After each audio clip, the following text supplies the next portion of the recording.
Yes, the goal of this session is to create sustainable spaces that ignite creativity, innovation, and entrepreneurial mindset for the young people. Because these three aspects, creativity, innovation, and the entrepreneurial mindset, are key aspects to survive any entrepreneurial world. So, most of you might be asking, what is entrepreneurship? There are various definitions of entrepreneurship, but the one that we'll be looking at this time is that entrepreneurship is a combination of contexts in which the opportunity is situated. We're also looking at personal characteristics required to identify and pursue opportunities to create a particular outcome. I would look at the definition of entrepreneurship as a mathematical equation, whereby we are looking at the context in which the challenge or the opportunity that you are looking into is situated, the personal skills and characteristics that you have, and we're also looking at the outcome that you want to achieve, because each entrepreneurial solution is customized based on the situation or the context you are in. Social entrepreneurship, on the other hand, captures a unique approach to economic and social problems. It cuts across sectors grounded in certain values and processes that are common to each social entrepreneur, independently of whether his or her area. So, social entrepreneurship is an approach by individual or groups to find solutions to social problems in their communities. And it goes, it's different from regular entrepreneurship. Moving from what Fabrice was sharing, there are different categories of entrepreneurship. When you talk about entrepreneurship, we are looking at businesses in one way or another. So we have businesses that are in the private sector, and this is whereby maybe one or two people privately or decide to start a business together. This, they majorly call for business ethics. Yeah, there are different kinds that also call for business ethics. At the same time, we have public sector enterprises. These are majorly run by the government. We can say the government is the largest public sector enterprise because it provides employment, it provides tenders, it provides opportunities for people to interact and build the entrepreneurial skills. And we also have nonprofits. Nonprofits demand for accountability, they demand for sustainability, and they also fill in the gaps that are in the public sector delivery. When you talk about examples of nonprofits, we might be talking about our own World Scouting. We always do sustainability, it couldn't anymore. And another type of category that we have is the social enterprise, social entrepreneurship. If you look at it, it's in the middle of all these other enterprises. That means it can work with either of the sectors. It focuses, yes, on making money, creating impact. At the same time, it can work with any of these other sectors. For example, it can work with the private sector through something we call CSR, corporate social responsibility. It can also partner within the private and the public sector, and it can also work with third-party governments. So it is, I would say, it's strong on its own because it can maneuver with either of the sectors. And when you talk about methods here refers to how are you building your business? Why are you building it? And now, how are you building it? We have social entrepreneurship, which Fabrice will explain more. We also have entrepreneurship, and we also have creative entrepreneurship. I'll start with mine. I'm a team entrepreneur. What it means is that I work with others to create an enterprise. I'm not the only vision bearer of the enterprise. I can start with my friends to build a business. So one that I have is called Ginkgo Africa. Ginkgo Africa works on mitigating the effects of teen pregnancy in Kenya. And I started it with my friend when we were together. We were staying in the same hostel in South Korea. So we started brainstorming in what are the possible, what is the challenge. We did some research around it and we created a solution. And the solution was for Africa. At the same time, we have creative entrepreneurship. It takes me back to my university life, where a friend of mine and I decided to collect t-shirts that people don't use, add value to it, do some tie-dye, and take it back to the market. It is a creative approach to solving a challenge. Instead of throwing away clothes, we add value to it, we revamp it, and take it back. So that is an example of creative entrepreneurship. What about you, Fabrice? Well, I am more of a solo type person. So my solo entrepreneurship is rubber farming. Why is a solo entrepreneurship? Because I started the business on my own, meaning I sat down and jotted down all the different ideas, all the different means that I needed for my business to go forward. I also came up with the funding on my own. True, I did not build the farm with my own two hands by myself. I did have people working for me to do certain types of service for me. But at the end, this skill that you have. So I'm seeing there are some questions that you'd like to come up. Okay, please share your questions in the Q&A section. Q&A? Yeah, okay.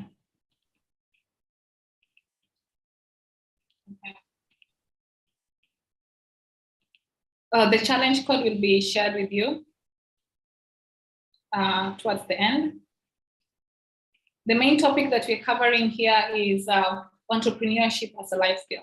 So we are looking at different in which you can utilize and use the creative, innovative, and entrepreneurial mindset to create an impact in the society.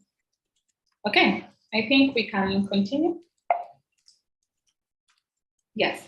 So to continue, we'd also like to see another type of entrepreneur, Kevin Doe. Kevin Doe started entrepreneurship when he was young. He was 15 from a small town. And we want to see what was he doing and how did it turn out and help him at the end of it.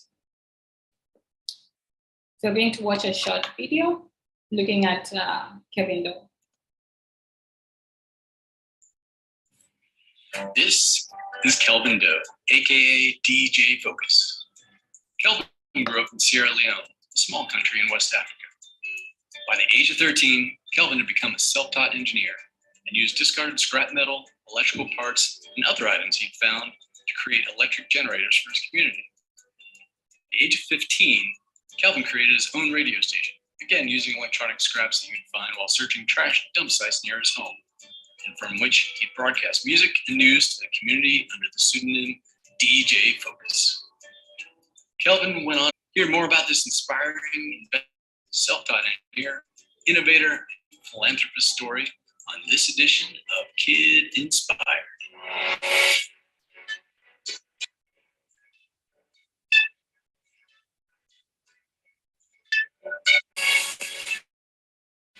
Kelvin Doe was 96 in a poor district of Sierra Leone, capital city of Freetown. Kelvin is the youngest of 5 children. Freetown is a challenging place to grow up. Power outages were common, and lighting may only be available once a week. Always curious and looking for solutions to problems around him, these issues inspired young Kelvin to build his own electricity generators to help the plight of his community.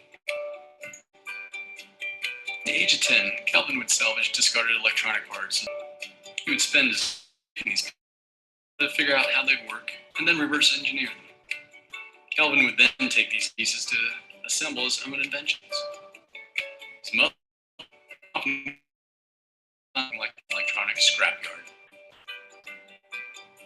By the age of 13, completely self-taught, Kelvin had made a battery capable of powering the surrounding homes and his own continuing work.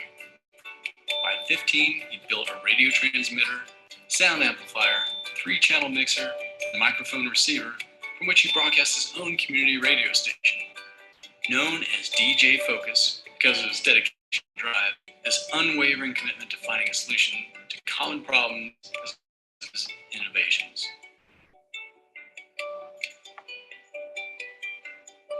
This could not be kept secret for long. After a TV appearance on a local station, his fame would grow internationally when he took part in a local youth-oriented innovation challenge that was organized by David Singay, a PhD student from the MIT Media Lab. Kelvin, along with his team, managed to win the Global Minimums Innovate Salon competition in 2012. This was the inaugural School Innovation Challenge in Sierra Leone. Due in part to his success in the competition, David Singay invited Doe to the MIT Visiting Practitioners Program as the youngest person to ever participate at the age of 16. Kelvin's accomplishments and new experiences were documented in a video that soon went viral. Kelvin's journey inspired millions around the world and was, by all accounts, also watched by then President of the United States, Barack Obama. That video now has over 16 million views. Kelvin was later invited to give a TED Talk at the TEDx Teen in 2012 to Harvard students. Quote, "Creativity is universal and can be found in places where one does not expect to find it. Perseverance and passion are essential to nurturing that creative ability," unquote, said Kelvin during the talk. Kelvin has become one of the most respected young African inventors in the world. He has, in his short career, met various world leaders, including Hillary and Bill Clinton, Justin Trudeau, and Ghanan President Nana Akufo-Addo. He has been able to speak to many people in Africa on many different platforms.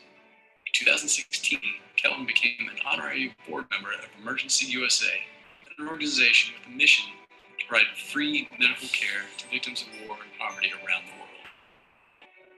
Today, Kelvin continues to make a difference and inspire kids of all ages, not just to see problems around them, but to do something to solve them. I hope Kelvin's story inspired you. If it did, great. A lot has been talked about Kelvin, and I like something that he has said. Creativity can be found in places that you least expect. So it's not like one day you'll just think about creativity and find it. Creativity is nurtured with due time. It's like a firefly. Yeah, it needs to, you need to keep trying and trying and trying for you to have that effect. So again, it's very important for us to understand this because creativity is like the backbone of any enterprise. It's a backbone on anything we do in relation to entrepreneurship. So because things keep advancing very quickly and we need to adjust to it. So be like Kelvin. Don't see a challenge and sit on it. See the challenge and do something about it in a creative and innovative way. What do you think, Fabrice? And I encourage you to use the Q&A section to ask all your different questions. And I just saw a question from Antonio Bopark, and he's asking how old someone needs to be to start to be an entrepreneur. Kevin Doe here, he as young as 50. So, and as Ivy said, as soon as you have that spark in you where you want to start doing something, you can start implement a solution.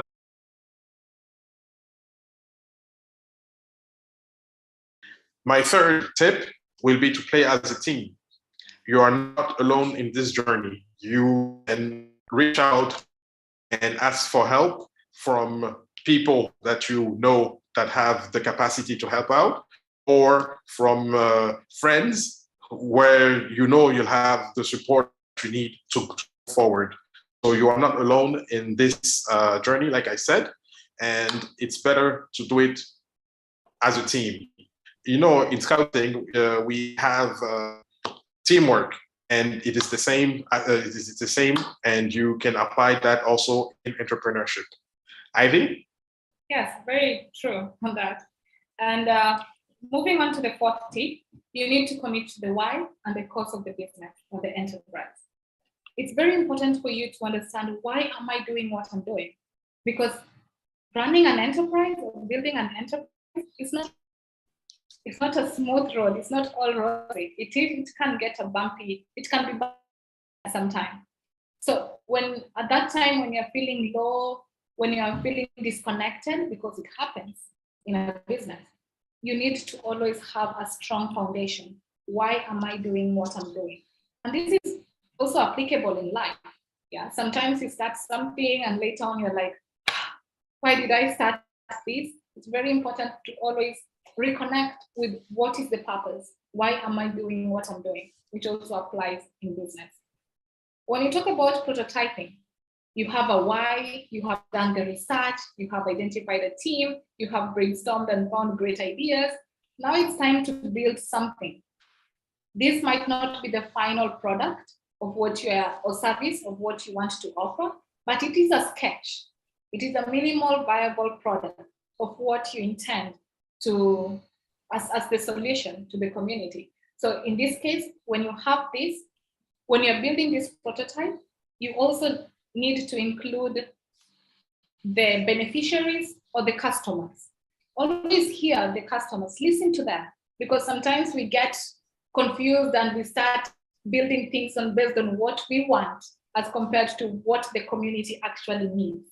So instead of, for us to avoid this disconnection, we always need to involve the customer or the beneficiaries in the process, and in a relationship called co-creativity. Co-creativity can also feel like they own the process, yeah? And then after that, you test the prototype. To the market, get to listen. Can this actually work? Yeah. Why is this purple? Why is this cup purple? Is it big enough, or do we need to reduce it? Get to listen to them. That is a very important skill that an entrepreneur needs to have. Listen, not hearing, listening. Yeah.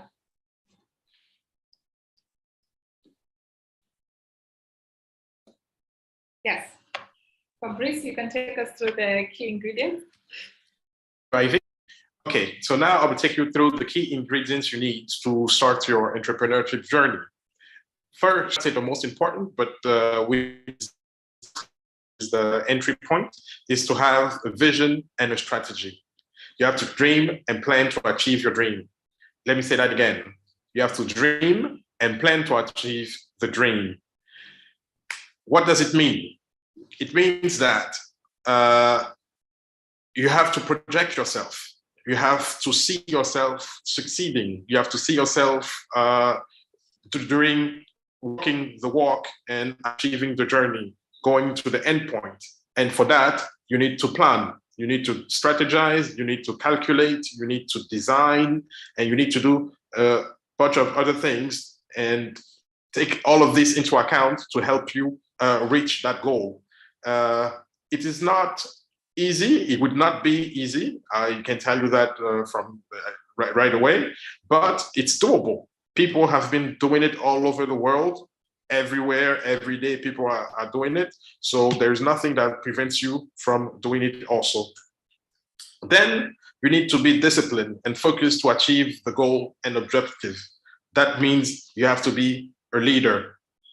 You have to discipline yourself. You have to focus. You have to have some restraints. You have to be very organized. Why? Why do you need to be organized? Because too many times we have seen young entrepreneurs going in too many directions at once. And that is the main reason why they have not achieved what they needed to achieve. So if you are focused and disciplined and follow your road plan, you will always get to the end, and you will be able also to change course if you need to, so that you can always achieve that goal. Thirdly, you have to be creative and innovative. This means that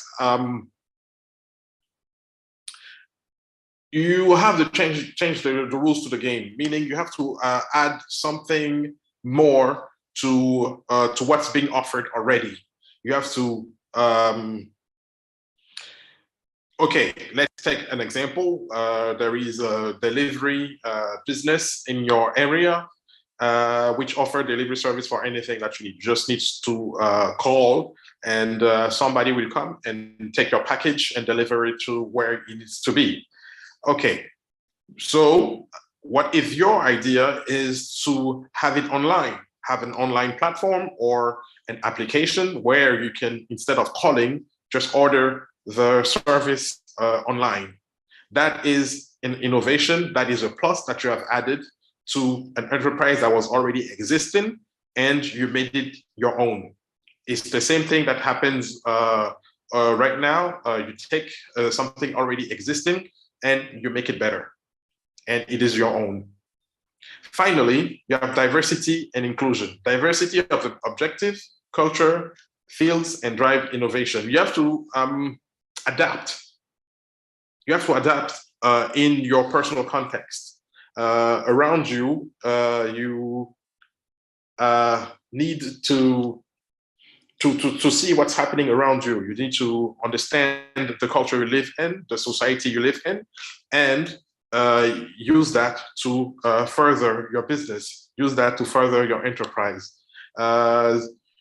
You have to be aware of the different cultural sensibilities, so that you will not offer a product that is very offensive to that community. And you have to take all of that into account when you are doing your strategy, meaning all the way to the first step again. You have to take all of that into account. I think for our key ingredients, we have the vision and the strategy, we have the leadership, we have the creativity and innovation, and diversity and inclusion. I think with those ingredients, you are on your way to be a great entrepreneur. Great. And I like something that you have just shared about creativity and innovation. Yeah, I remember the last pandemic, before COVID-19, the other pandemic, that's where Airbnb came to be. And I know in the African context, we always, I don't know if it's the same across the other regions, we always tell people, never work with strangers. Yeah? Do not go stay in other people's houses for long. Yeah? But here we are. We get into Ubers. Do you know the person? We are changing the rules. We are hacking the process. We are defining what we have right now. So this is very key. Don't play. Sometimes it's not good just to play by the rules. Create your own rules. Yeah. When you are not invited to the table, invite yourself, but in a unique and innovative perspective to things. Yeah. Yeah. Just moving to the next. Attributes that you'll need for you to have this entrepreneurial mindset, for you to build this creativity, innovation. You need to take initiative and be proactive. Don't look at something as a problem. Look at something as a challenge. A challenge has solution. A problem is more negative. Yeah. So start by being proactive to taking initiatives, and don't wait. Sometimes we get lost in the loop of what if it doesn't work? What if it works? This is the time. Be proactive. Take the first step. If it doesn't work, fine. Pick up yourself. Keep going. Try a different way.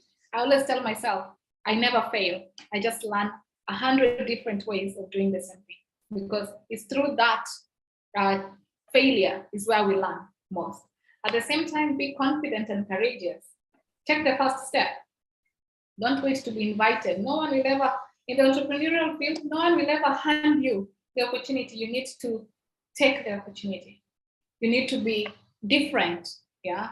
You need to be in the blue economy, blue strategy as compared to the red. The red one is too flooded. Yeah. Be unique, stand out. And you can only do this by being confident and courageous. Another thing is effective communication. When you're working with the team, you need to have clear communications. You need, even when you're looking for donors or partners, you need to be very clear with what do you want. That's why in every entrepreneurial pitch, the last question is, what do you want? How do we support you? How do you have everything clear? It will affect your communication. So you need to have communication. And then accountability. You need to be accountable to yourself. You need to be accountable to your enterprise. Yeah, just because you're working alone, you don't want to wake up early. Today I'll sleep 5 minutes more. Accountability, discipline is what you need. You need to get out of your comfort zone. Teamwork and leadership. Again, Fabrice had already mentioned leadership, teamwork. Why do something alone when you can do things together?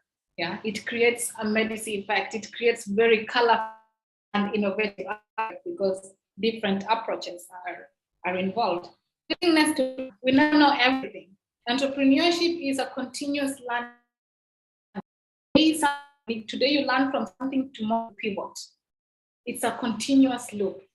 And then you also need to be flexible and adapt to change.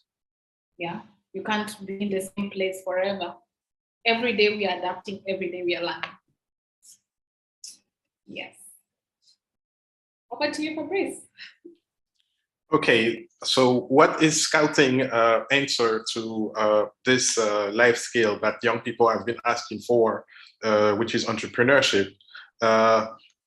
Scouting has created a program called Scoutrepeneur, which is a Scout incubator program where the first cohort met back in February with different businesses that they wanted to see grow.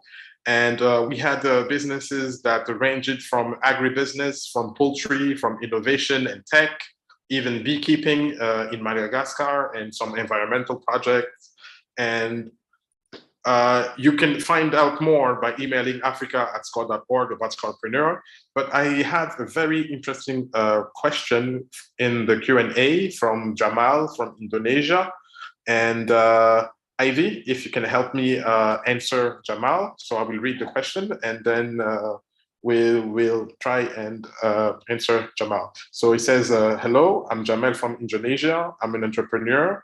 I'm in an entrepreneur competition program for my campus that gives startup capital to the top 50 participants in my team. But before qualifying for the top 50, my team was very unprepared. We just poured ideas into the pitch decks and passed unexpectedly. Do you guys have suggestions for me and my team to be able to run my business? My business is a coffee shop and we just created an Instagram account for online promotion. So Ivy? Great question, eh? Great, very good question. We are talking about a coffee shop, yeah? The first thing you need to identify is, who do you want to sell the coffee to? Are you strategically located? Let me give you a tip. You'll find out that in every innovative hub, or in a place where we have a lot of businesses or organizations, like offices, in an office building, people always like coffee. And where there's a coffee, always the first floor or somewhere, people can always come down and get drinks in the middle of work and all this. Look at that. That can be a very strategic location for you. So things you need to identify and research on. Where is this coffee shop located? Who is my target market? Because you cannot target everyone. If everyone takes coffee, you need to be unique also in your target customers. What is unique about your coffee shop? How can you compete with Starbucks? You know, I remember in the different coffee shops that I've visited, some of them have Wi-Fi. I can go there and work. You know, it creates that vibe. Why do people take coffee? What vibe does coffee bring? Sometimes people just go take coffee to meet. If I want to meet Fabrice somewhere and talk about a business deal, Fabrice, hey, can we meet in a coffee? Yes. Yeah, so of course. 3 things. Why are you starting that coffee shop? How do you want it to be unique? Or how do you want it to be different? What do you want to transmit? At the same time, understand who are your competitors. What is your competitor doing? And what can you add on to that? Once you identify this, it will also help you define a communication strategy so that you can create the same mood in your social media strategies, Instagram and everything. I hope that helps. And let me jump in to your coffee, to come into your coffee shop instead of going down the street you have the answer for all of that, and which Ivy has said, then you're on your way to be funded from be one of those of that competition, and you the luck for and keep us updated on, and because I'm very curious to know now how this will end, how this will pan out for you. Yes, and in your pitch, include all these three things. I'll give you a tip. This we call GEPIC. Every time you're presenting your idea, you need to practice GEPIC. GEPIC, G stands for greet people. E stands for engage. Engage, pose a rhetorical question. P, what is the problem? I, what is the solution that you're offering? And C, what is your call to action? Ask away. Yeah. So yes, I think we'll continue. Okay. And in every sustainable entrepreneurial journey, we need to start with self-realization. Big question, why am I doing what I'm doing? You need to start by what is your passion? Why? Yeah. And when we're talking about why, we have a tool that it will be very interesting for you to also practice it. It's called Ikigai. Ikigai is a Japanese concept that helps you find your element, helps you find a purpose in life. Yeah. So when you talk about Ikigai, it's very important for you to understand, for you to find this purpose in life, for you to find why you do what you do. You need to look at what and what are you good at. So this is a very good concept that you really need to practice it. Understand, because you cannot run a business if you don't understand yourself. Yourself is also a business. It's a big project business. You need to understand